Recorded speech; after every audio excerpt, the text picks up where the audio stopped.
Donc, je voudrais vous démontrer que la hauteur du cône initial est égale à la hauteur du tronc du cône divisé par 1 moins le coefficient de réduction.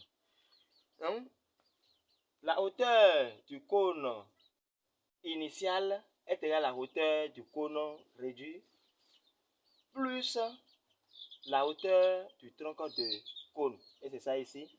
La hauteur du cône initial est égale à la hauteur du cône réduit plus la hauteur du tronc de cône.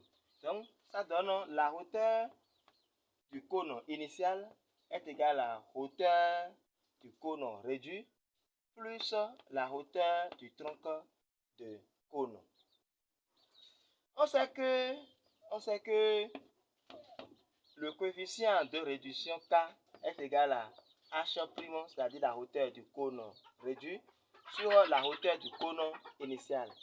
Donc, je vais tirer ici maintenant la hauteur du cône réduit. Donc, H' est égal à KHI, c'est-à-dire la hauteur du cône réduit est égale à le coefficient de réduction multiplié par la hauteur du cône initial. Donc, notre HI maintenant est égal à KHI, c'est-à-dire j'ai remplacé la valeur de H' ici. Donc, plus la hauteur du tronc du cône. Ce qui revient, je balance ceci de ce côté. Donc, ça fait HI moins KHI est égal à HT. Je vais factoriser maintenant HI ici. Donc, je factorise HI. Donc, ça donne, je prends HI ici, ça reste 1. Je prends HI ici, ça reste K. Donc, ça fait HI facteur de 1 moins K est égal à HT.